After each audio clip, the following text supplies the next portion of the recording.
X-Men. Get it!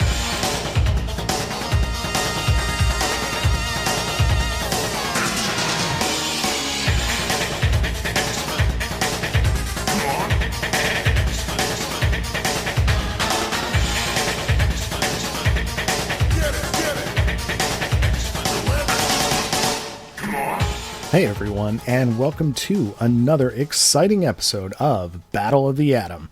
I'm Adam, and this is normally your weekly X-Men podcast where we rank every story from A to Z. But this is not a normal episode because I just spent the weekend at New York Comic Con. Our thanks to ReedPop for providing a press pass so that I could stand for many consecutive hours and log incredible numbers of steps across the Jacob Javits Center. It has been 3 years since our last New York Comic Con special, and it may not have seemed that long since we've done a couple of C2E2 specials in between, but because of the pandemic, it has been a while. Luckily, the con was filled with incredible talent and lots of amazing vendors, and I got a chance to talk to a bunch of really amazing people. So this episode, you are going to hear from former Hellion scribe, current Spider-Man guy, and sometime She-Hulk writer Zeb Wells. You are also going to hear from Marauders architect Steve Orlando, variant cover specialist and just all-around awesome artist Maria Wolf. You're also going to hear from New Mutants guest writer and all-around cool person Danny Lohr. You're also going to hear from David Nakayama, who you folks will know from Marvel Legends box art and all those really cool variant covers from Unknown Comics. And finally, got a chance to catch up with an actual X-Men legend, the famed, amazing artist behind Moon Knight, New Mutants, and more. That's right, I got a chance to talk to Bill Sienkewicz. So this is a really cool episode, and I hope you get a chance to listen to all the interviews. If you're looking at this on the web, we will post the start times from each interview if you'd like to skip around. But I hope you get a chance to hear everybody because they're extremely talented folks, and they took time to talk to me. One voice you will not hear this episode is Jerry Duggan, who we were planning on having an interview with, but unfortunately Jerry lost his voice at the book launch party for his photo book, Timing Luck, which I would promote right now, but I'm pretty sure by the time this episode comes out, the Kickstarter will have been over. So I hope it got fully funded, and I hope you got a chance to check that out. So Jerry has promised to check back in with us, and we will have him on in a future episode. So if you'd like to hear more about the convention in general, please head on over to comicsxf.com. I did a follow-up article this past Monday called The Good, the Bad, and the Different of New York Comic Con 2022, and you can get a sense of what it was like at the show. Big crowds, like I said, lots of vendors and unique experiences, a very crowded artist alley. And, there was some really awesome stuff, and there was also some not quite as awesome stuff that happened over the weekend as well. So if you're interested in that, please check that article out. If you'd like to support Comics XF and Battle of the Atom, you can always do so by going over to, what am I supposed to say? Hearts and pocketbooks, something like that. Patreon.com/comicsxf. And you can put in a request for a story to be covered here on Battle of the Atom. Zach will be back next week. But till then, let's get into interviews, starting with Zeb Wells. All right, I am here with Zeb Wells of Hellions fame for our listeners. And Zeb, how's your convention going so far? It's going really well. Meeting some fun people and hanging out. signing some books. Signed a few copies of Hellions, which I always appreciate. That's great. I mean, does it feel good when someone comes up and brings, like, you know, maybe your New Mutants run or Hellions? For sure, yeah. Some of the deep cuts, I always appreciate that. That's great. That's great. So, obviously, Hellions is wrapped up now, and you've been working on Spider-Man for a little bit, but we are going to start to see those two worlds kind of collide a little bit. You are about to launch Dark Web. What can you tell us about this, and how did it come about that you're kind of mishmashing the X-Men and the Spider-Man realms? Well, we wanted Ben Reilly to come back as Chasm and continue his story. And then when we thought about him operating on a bigger scale, the Madeline Pryor of it just started calling to me, and I thought, well, if they got in a room together, they'd have a lot to talk about. Yeah. So it started from there. All right, great. So did you have input in what Vito was doing with Maddie with New Mutants in terms of, like, bestowing Limbo onto her? We definitely talked about that. I had many conversations with her, and it was just fun to talk about that character with them because we both love that character so much. And we like the idea that to rule Limbo, you can't have someone that's pure of heart, and because they would go insane. They would go insane. Like, to rule Limbo, you can't be completely predictable. Mm-hmm. And so part of this story is, they put an unpredictable person with their own thoughts and goals in that role, so what's going to happen? Yeah. No, I'm really excited to see how it all comes together, and it sounds like you're unveiling this weekend, right? Yeah. Sounds like we're rolling it out in the Marvel Next Big Thing panel. Very cool. So the other thing that I just noticed, having been watching my Disney Plus, is that your name has been popping up with episodes of She-Hulk. Yes. So what's that been like? Really cool. I mean, we worked on it, the writer's room started almost 3 years ago. Oh my God, it's been a long journey. Yeah. So seeing them come out is super fun, and I was super jazzed about how my episode turned out. Now, your episode was the retreat, right? The retreat, yeah. Yeah, it was really funny. Yeah, I really liked how the therapy sort of takes over for it's like a 15-minute.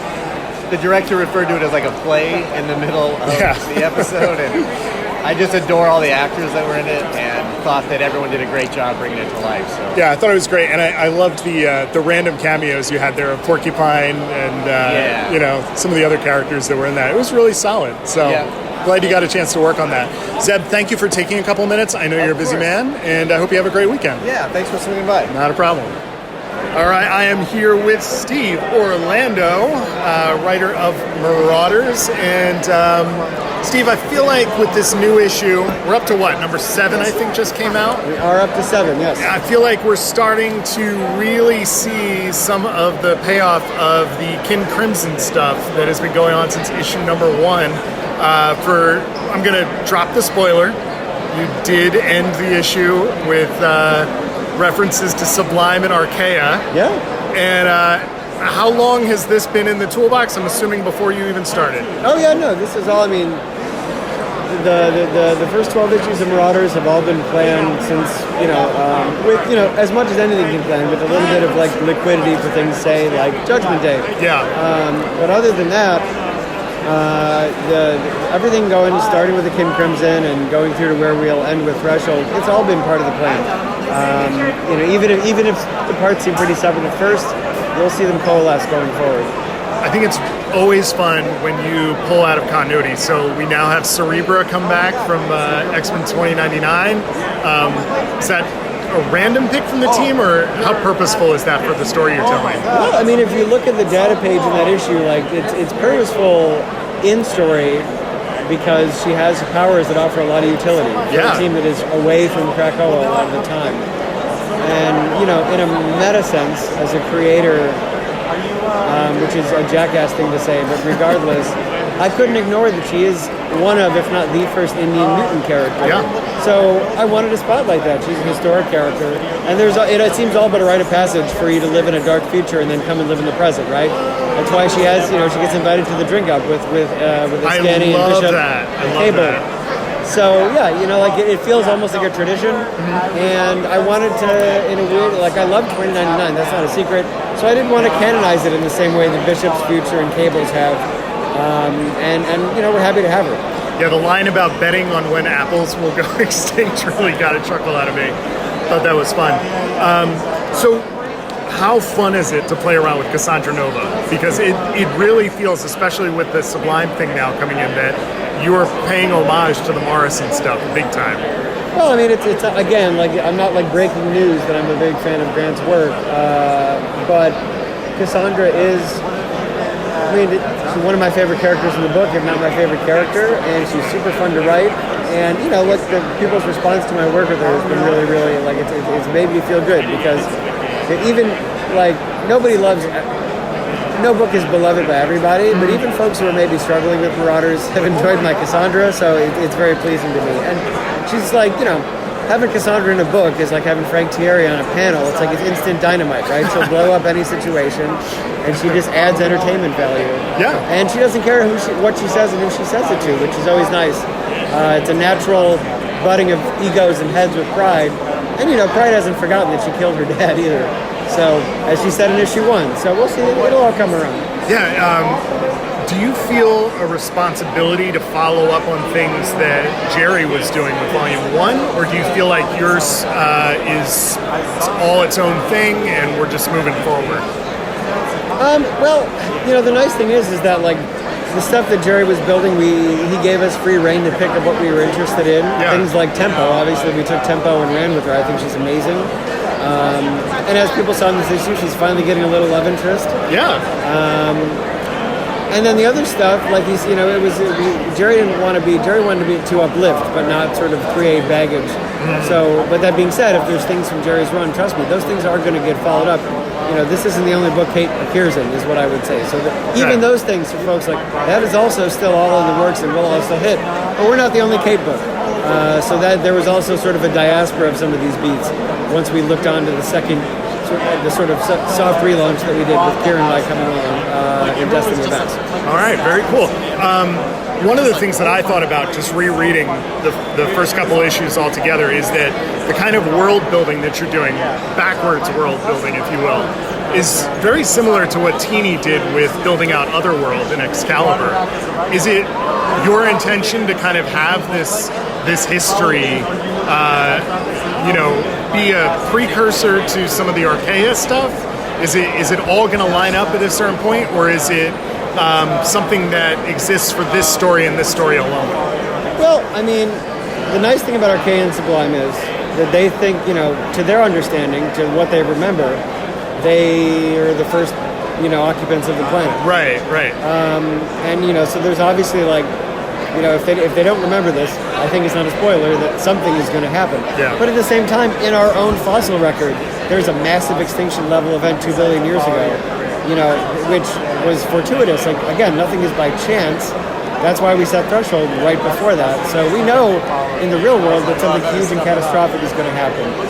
It's Schrodinger's extinction, no, not Schrodinger's, it's Chekhov's extinction level event, Okay. So it will all fit in, hopefully in a way that is exciting and surprising. But it really came from when we sat down and looked at, what there's evidence of in the real world, and then we saw opportunities. Yeah. That's, whatever that event is, obviously it's something that would be shocking enough that, we couldn't finally see what the end of this society. Okay. And we also know from, I mentioned it in a different interview, it is a fact, even though it's a mind-blowing fact, that if a society had existed that long ago, it's entirely plausible that there could have been a fully industrialized society on the planet. Okay. And if it was that long ago, there would be no evidence. And this is not something that, Jonathan and Jerry and I sat down and took some edibles and came up with. It's something we found in the Atlantic and other scientific sources. Interesting. So we're all, we're lensing real world items, and that's where you see things like Sublime and Archaea coming into play. Very cool. You do have Sins of Sinister coming up as kind of a line-wide crossover, or is that interrupting what you're doing, or? Depending on when this interview comes out, you'll know a lot more about Sins of Sinister as of the panel. Yep. So I can't answer that, but you will quite literally be getting answers like in the next 24 hours. I'll hold off because I'm going to be at that panel, and I'm sure our listeners will get to see it. So, Steve, you're absolutely right. I hope people continue to read this book. It's fantastic. I'm enjoying quite a bit, and I hope you have a great weekend. Thank you, and I will say Sublime and Archaea may not be the only surprising people that could plausibly have been hanging out 2 billion years ago. I mean, nobody clocked Blacksmith, and he was in issue 4. Oh, right. Yeah, that's true. Well, I mean, you had that whole Avalon flashback, which was a lot of fun, too. So I'm hoping to see more of it. Good. Well, it's my pleasure. Thank you. All right. Steve, thanks a lot. You got it. I am here with the very talented Maria Wolf. Maria, for folks who don't know about your work, could you describe your style? Ooh, that's a good way to say it. Let's see, style-wise, I mean, if you're a big fan of wickedly detailed, monstrous-looking, savage, fangs, teeth, and claws, and drool all over, I'm the artist for that. Now, I think our fans, who are mainly X-Men readers, will know your work from some of the variant covers that you've done. We've seen your work with the characters of Magic, Danny Moonstar, Sabretooth. What's your connection to X-Men? Well, I mean, one, of course, it's because I'm younger, so nobody come at me. But, the X-Men animated series, that's how it all... That theme song, everybody's got to know, right? But I grew up with that. I grew up with Wolverine being, like, really mean and sassy, and then you got your Southern-style Rogue and, your Gambit, and I just fell in love with those covers. And when Marvel hired me and they gave me Magic, being just an X-Men fan, I went with it 100%, and I gave it all I could. I think it's really great that you've had this opportunity. Can you talk a little bit about how you got in touch with Marvel? How did you get these variant jobs? Well, some people are going to be mad. But to tell you the truth, they came to me. They found me, really? Actually. That's great. Yeah, I mean, I was posting up my artwork. I had just come from a hiatus. Within the first year, I was just posting artwork left and right, just showing everything that I've been doing over the years. And then one day, an editor from Marvel contacted me and told me, would you like to do a cover for the Women of Marvel? And at first I didn't believe that. I thought it was a scam. But no, luckily it was real. And from there on, it was my first Marvel cover, and I put 110% into it. I mean, the amount of detail that you put into your work is amazing. There's a ton of different influences that I see as I'm looking through these. There's horror influences. It looks like Japanese mask work, First Nations. There's such a wide variety. What do you consider as your biggest influences when you're doing your work? Actually, you got it to the pinpoint. Okay. I grew up with just the enjoyment of different cultures and race and mythologies and everybody's religion. Just everything. Everything about culture itself and what everybody has to offer. So if you look at my art, I'm native, so I put a lot of tribal into it. There's a lot of people tell me that they feel the spiritual vibe of it. I'm like, yeah, it has that. And then people say it has tattoo styles. I'm like, yeah, because I was into tattoos. And then some people tell me, like, you just said it. I'm big into kabuki. Okay. So I really love that really cool samurai, like woodcut, wood block style. So it's just over the years of what I grew up to like about like everything around me, and it all put into my art. I think that the combination makes it incredibly unique. But your line work also has this sort of savage quality to it. Is this something you've evolved into, or do you feel like you've always been drawing this way? I think slowly I evolved to it. Now, don't get me wrong. If you go through my old artwork, oh yeah, there's still monsters, there's still savagery, but when you do this more and more, you start to realize like what is good for your art and what works for you and what sells best and what's clean, and people can understand it. If you went back to my old inking styles, it's a mess. It's a horrible mess. You look at it, it's all cluttered up. Your eyes are confused and hurting. So over the years, just constantly practicing and figuring out how to balance the ink and the line weight. And now I got to the point where it's thick, it's more gritty. You could see the teeth, you could see the mean faces, and that's what everybody really likes about my work. Yeah, I think that there is this trend towards the appreciation, at least in the variants. You're not seeing it in the interiors as much, but with artists like you or Peach Momoko, where some of the more unique styles are being appreciated, and I think that's really terrific. Now, I think I overheard earlier that you have an ongoing book going on, right? Something with werewolves? Yes. So if you guys are really familiar with the writer and artist too, Tim Seeley, we just got the green light, so we are going to be having a comic book coming out called Wild Game. I can't say much about it. It's going to be through IDW, but if you love werewolves, if you like, them ripping up people and, the gore and all, if you know Tim, he's a big horror guy. And if you know me, I'm a big werewolf person, so it's just hand in hand. So we're trying to make a really cool comic book. When can people expect that? I think they're going to have it out by next year, but I know by the end of, or the mid to the end of the month, I got to start drawing, so. Well, Maria, I wish you nothing but success. I think your art is fantastic, and I hope you have a great weekend. Well, thank you so much, and thank you everybody for supporting me and following me and just spreading the good word out. Thank you.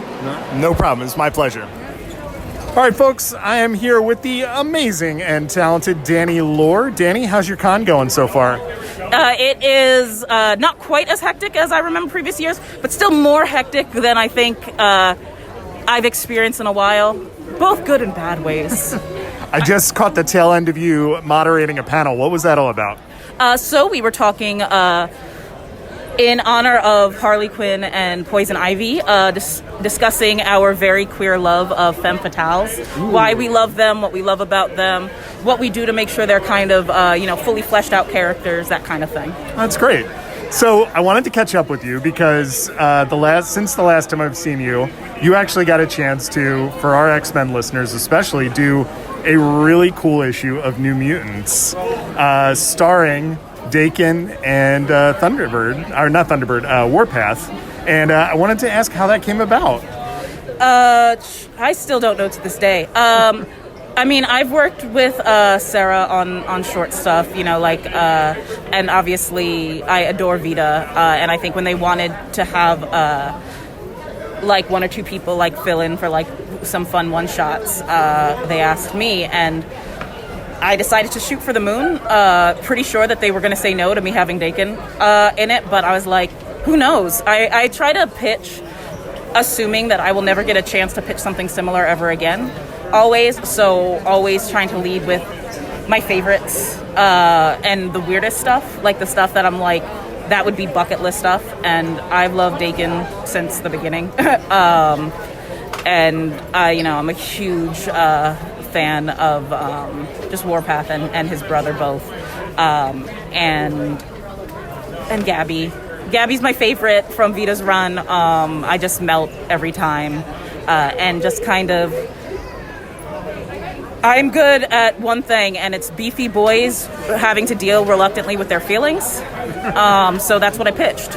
Well, the premise of both of them kind of being like the big brother characters to Gabby and then kind of arguing about who can do it better, it's such a fun premise. Yeah, and I think that so much of the argument also is part of, I like arguments for characters, obviously not in real life because this is a headache, but that are more about the person who's doing the arguing than the person they're arguing with, right? Okay. And that was kind of why, Warpath gets to kind of be like, I feel like this is the real problem, right? Because Daken, we see that moment where Gabby is trying to reach out to family, right? And obviously they all make up, right? But also I'm an older sibling, and there have been times where, I've screwed up. I've not been there for my sister or something. And it's that thing of where you guys have made up, but you still have all that kind of guilt, and this paranoia. Yeah. And then also there's a level of, you are always happy that someone's taking care of your siblings, but it hurts to not be the person taking care of them, right? And I think that Daken really had to wrestle with that because he is very good at manipulation and dealing with other people's feelings. And over the past few years, especially in Krakoa, he is far more prepared to deal with the concept that he has emotions. Yeah. But that particular relationship is always just something that's really fraught for me. And as both of them dealing with siblings and their feelings about being able to be there for siblings and holding like that kind of guilt when you can't is something that I think about a lot. And it was also one of my favorite parts of Vita's run. Like I was messaging Vita reading it, like I cried again, thanks so much. And it was really important to me that was the thing that most interested me, and the thing that I knew that Vita wasn't wrestling with, right? Because it's that balance of your favorite stuff and the stuff that might be too big for a one-shot, or that I know is coming later down the line, or don't know, or I've just been told something is coming down the line involving X, so don't do X. Yeah. Well, we have Charlie Jane coming on to the title. Are there going to be other opportunities for you to jump back in? I don't know. I am always game. I've actually been a fan of Charlie Jane since All the Birds in the Sky. Yeah, great book. I am a sucker for genre fusion, and that is a book that is literally two different books crossing paths. So I'm incredibly excited to see Charlie's work. And also that means there's a really long streak of trans folks writing New Mutants, and that's dope. Yeah, I mean, it's a really great opportunity for representation, and I think Charlie Jane's going to knock it out of the park. What else you got going on? I know you've got Shattered Glass 2 and Lunar Room. Speaking of femme fatales, I'm trucking away with the Lunar Room stuff. I am so blessed to have such a phenomenal group of co-collaborators on that, and everyone's just all the characters are increasingly making worse and worse decisions, which is what I like. And then Shattered Glass has wrapped up on the back end. Y'all haven't seen it yet, but it's dope. I cried, which is just such an honor. The IDW Transformers comics are just a phenomenal legacy, and to be able to kind of be there at the close, is really cool. So is this is the end of their licensing for those titles? Yes, it was announced, I think it's Skybound. Okay. Has it, which,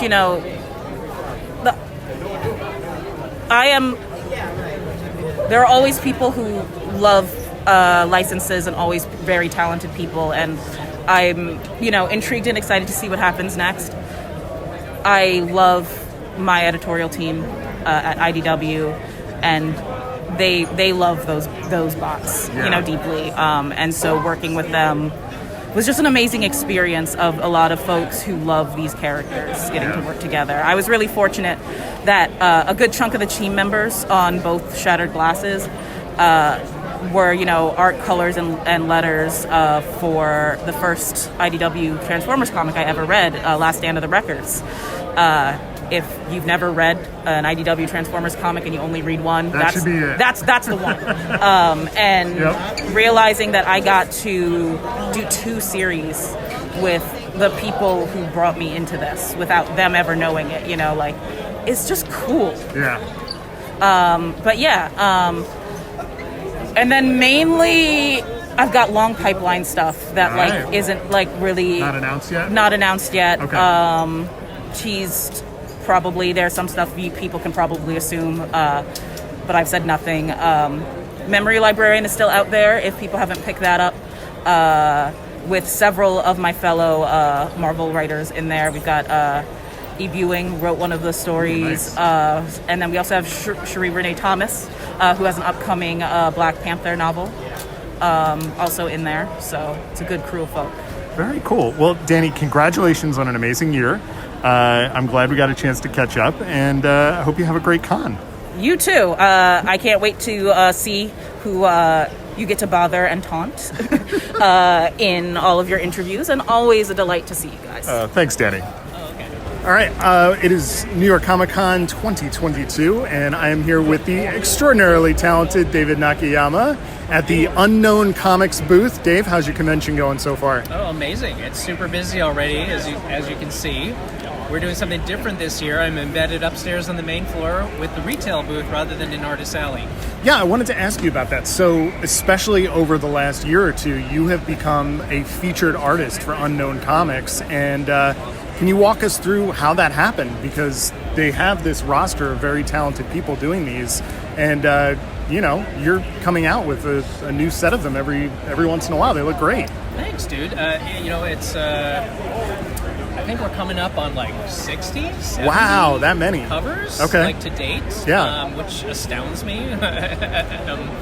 I'm just delighted that people want to buy them. Mm-hmm. We keep trying different themes. Like we have a thing that I call Color Bleeds, which is sort of a modified negative space type cover. We've done these magazine-themed covers, and they've both been successful, so we keep doing them both. Yeah, I really love, and I'm sure many of our listeners love the Hellfire Gala magazine covers that kind of look like Vogue. Yeah, my love letter to the X-Men. It's just like every single cover is intended to be, almost like full of little Easter eggs and in-jokes and just a glory piece for that character. And I'm noticing you've got chrome variants today, too, from your Bleed series, right? Yeah, this is a new thing. Not only are we doing foil covers for some of the retail books, but DC itself is also making things like Joker #1, which came out this week, available, open order, for like $5. The same type of product available to everyone. Oh, that's so cool. That's great. I'm blown away how awesome that is. Yeah, it seems DC is going in a definite direction of some variants and some 90s style embossed covers even I saw were coming out. That's right. The next month or maybe even the next week we have that series, and I actually really like it. Like it hits me right in the nostalgia in a good way. I am a huge fan. Make it shiny, make it bumpy, whatever you got to do. How long before color forms? Yeah. Well, we got that once, right? The triangle era with Superman. We did get that one. Right. I'm thinking of it, yeah. I can definitely see you doing a cover like that. That would look really, really fantastic. So how did you start this work with Unknown? How did you get involved with them? Oh gosh, I had been doing some retailer variants for different outlets, and I think I was on their radar, and then it just sort of, we were in the same circle, and it just came up, and we did sort of a test one, like an X-Men cover, homaging a Campbell cover, way back in the beginning, and it was a test, and it did well, and we've just continued our relationship since then, and it's continued to grow over time. Oh, that's great. And did I see recently you went to Hawaii? Did I see that? I live in Hawaii. Oh, you live in Hawaii. Yeah. I didn't know that. Yeah. Okay. All right. I was born and raised in Honolulu, spent 12 years on the mainland doing video games, and then now our family is back in the very same house in Honolulu. Oh, that's so cool. Because I saw you were doing a Midnight Suns signing, because you have a Midnight Suns cover. And you were talking about how that's one of your favorite comic stores that you did the signing at. It's my local store that I go to every week to pick up my books. That's so cool. That's really great. Yeah, I had no idea if that was just because you like to go on vacation there, but that's awesome that you're back there. So what do you have planned for the weekend? Are you just going to be here at the booth doing signings? Do you have any panels or anything? I don't think so. It's pretty much just I want to be here to sign. We have all these special books for people just for this show. We have things like Joker 1 just came out. Like I have every reason to be here and be available to sign things for fans. But my wife is in town, and we're gonna try to go to Milk Bar or whatever. That's great. Do a little sightseeing while you're here too. All right, very cool. What's next? Gosh, I'm very, very excited about new books coming out soon. Some I can't talk about, but some have been announced, like Gargoyles, Ooh, that's fun. I mean, we're talking about nostalgia earlier. Yeah. This one hits me right in the nostalgia. It's, written by the same guy, Greg Weisman, who made the show. He's coming back to continue it in continuity. Yeah. And I'm on main covers for it. So, I mean, what could be better? That is really cool. Very cool. And in a similar note, I'm not, on, a regular gig for it, but I will be doing covers for Darkwing Duck. Oh, that's awesome! Well. Yeah. Very cool. Getting that Disney money there. That's great. It's great. I'm so lucky to be able to work not only for Marvel, for DC, but also the Disney characters as well, and it's fantastic. Oh, that's really cool. Well, Dave, I really appreciate you taking a couple minutes. I know you're a busy man here, signing your books, so I hope you have a great convention and enjoy the weekend. Always wonderful to talk with you. Glad to see you again. All right, thanks, Dave. All right, we are here with comic legend, New Mutants artist extraordinaire, Bill Sienkewicz. And Bill, how's your con going? It's going very well, thanks. How's yours going? It's going pretty well for me. Now, we are sitting inside of a sort of art gallery of your work and Alex Ross's. Now, you've been doing this for how many years, this kind of a setup? Oh, good Lord. It's like it's been through several iterations. I think at least 8, if not more. It's like it's all sort of a blur, which is sort of frightening, whether it's just time moving real fast or my own mental decline, that I can't remember.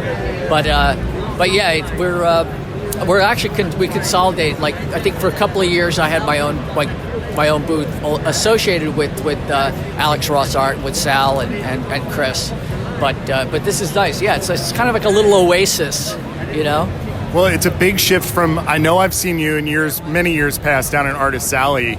Do you prefer sort of this quiet nook as opposed to the hustle and bustle of downstairs? It's sort of apples and oranges. I mean, I love Artist Alley, and I still do Artist Alley at other shows,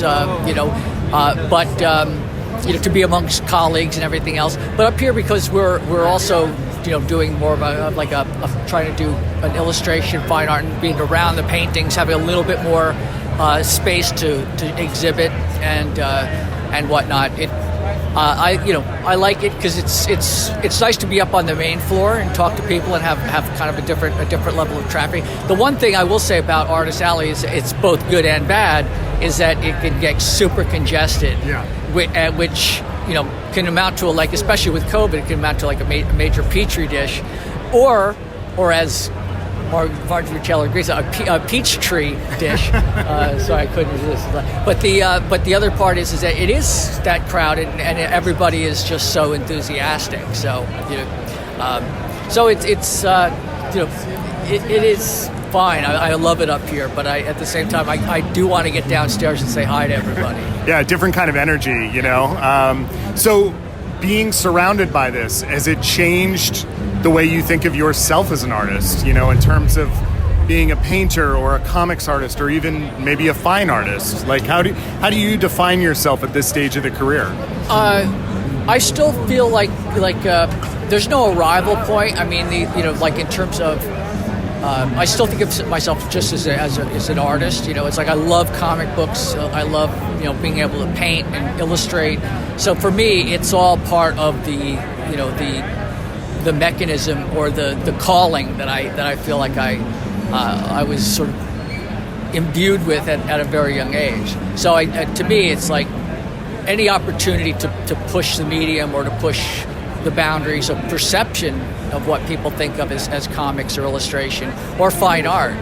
I mean, for years when I was growing up, there was a big discussion about whether Norman Rockwell was just an illustrator. Of course, right. I'm dating myself there because so many young people have no idea who Norman Rockwell is, But there's the ongoing battle and question of whether or not illustration is fine art. And to me, I feel like, in one, it's not for me to decide. It's like I'm just trying to do good work and work that touches people. Well, it's interesting, oftentimes when people are speaking about the books that really latch them in, I've heard quite a few people speak about the shift in New Mutants when you took over, and the sort of shock of the stylistic change, but then realizing, wow, this is kind of pushing the medium.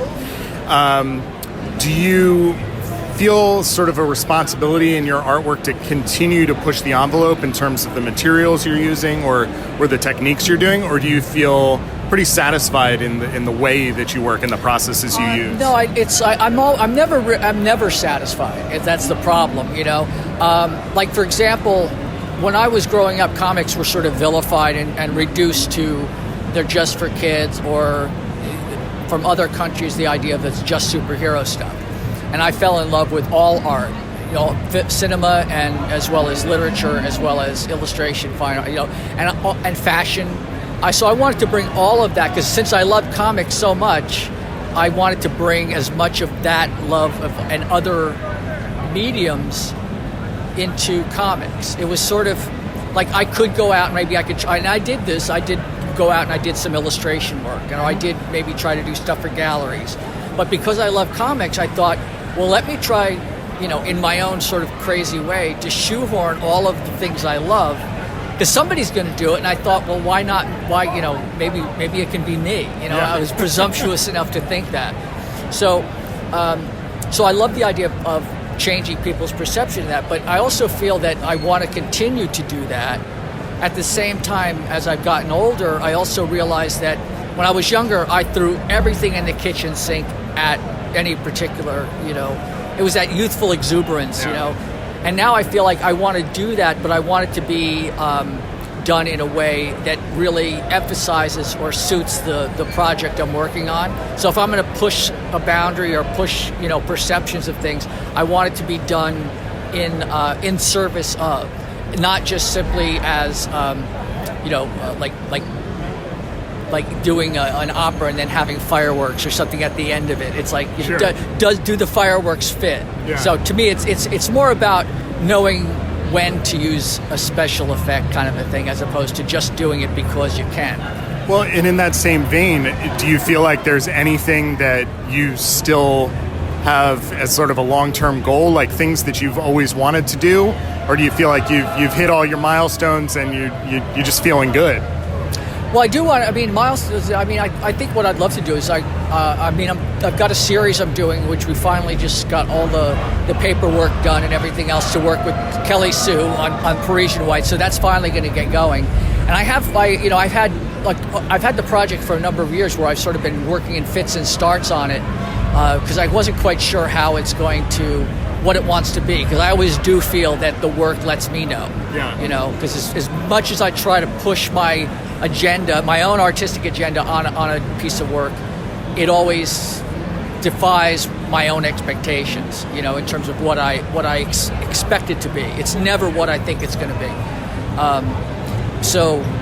I also want to I want to get back into doing more of my own writing again, because Straight Toasters took a lot. I was just about to ask about Straight Toaster. Took a lot out of me because I realized that I'm not one of those writers who can sort of skim the surface from issue to issue and month to month.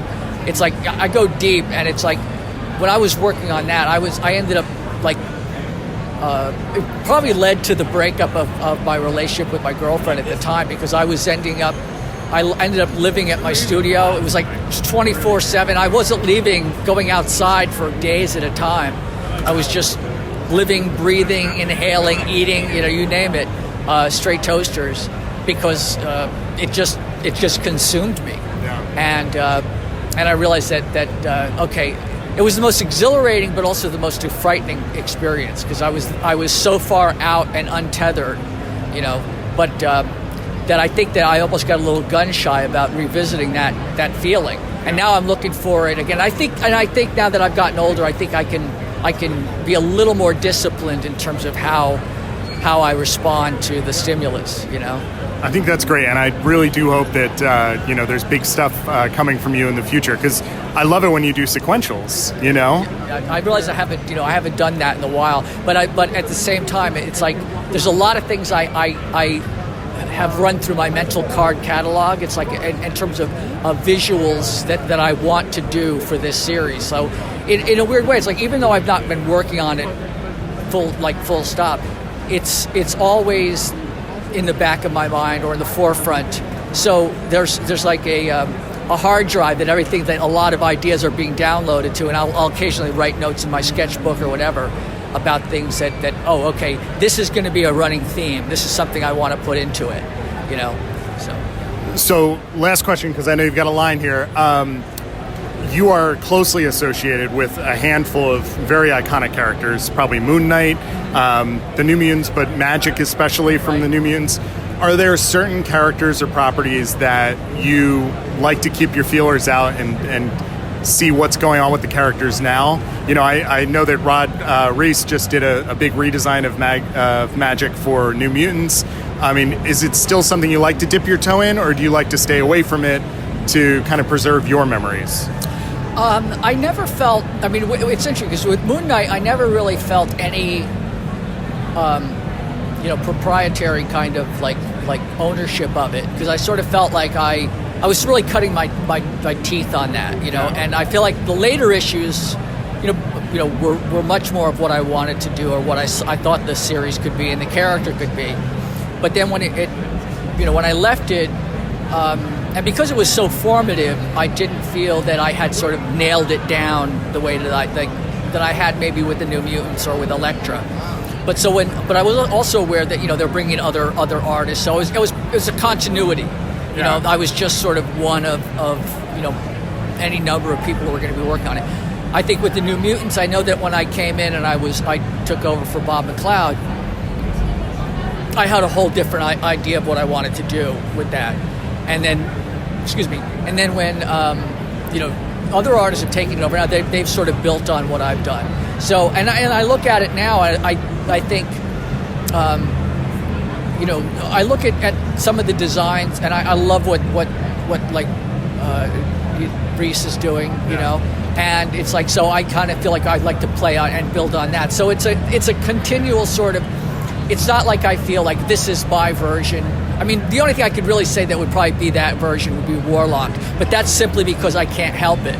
It's like, because anybody, it's like Arthur Adams' version of Warlock is as absolutely Arthur Adams as anybody. Warlock to me is more of a Rorschach character than anybody. So, but I also know that when I worked on the New Mutants and with Legion, I mean, getting to know the actors. And and knowing like Anya, it's like as Magic. It's like when I think of Magic now, I don't think of any particular art. I think of Anya, And so, and it's like, and when I think of David Holler or Legion, I think of Dan. So it's like it's kind of got, and I don't really know. It's like if I were to touch the Moon Knight again. I mean, it'd be interesting to see what Doug and I would do, because I wonder how much of Oscar Isaac would sort of creep in there. Yeah, because one of the things I do feel is that all the mediums are sort of coalescing and they're sort of bouncing, and there's an interesting kind of fusion that happens. Whether it's intersectional or whatever. But I think some people also feel like it's not necessarily a good thing. It's like you're losing some of the separation. But I think everything is heading toward sort of. I don't want to say homogeneity because that sounds negative, but things are becoming much more, They're influencing. Yeah, exactly. That's exactly what's happening. So, yeah. Well, Bill, I really appreciate you taking a couple minutes. This is incredibly impressive. Just looking around at the art on the walls. I can't take any credit for how this is set up. That's that gentleman right there. That's Sal. Well, look, I mean, I don't know if you know this, but your art is in the frames, so. Oh, well, there you go. It's, along with all this. I mean, I could do worse for than having Alex Ross, across the wall in front of my TV. Yeah, that's got to feel good. Yeah. Bill, you're a legend. Thank you so much, and I hope you enjoy the rest of the weekend. Thank you, too. All right, and that is our show. Our thanks to all of our guests, and our thanks again to Reed Pop for the press pass so that we could attend New York Comic Con 2022. Hope to do it again next year with more of the Comics XF team. Like I said at the top of the episode, Zach will be back next week, and we will be celebrating Halloween. So, folks, this has been Battle of the Atom. We hope you survive the experience. Get it!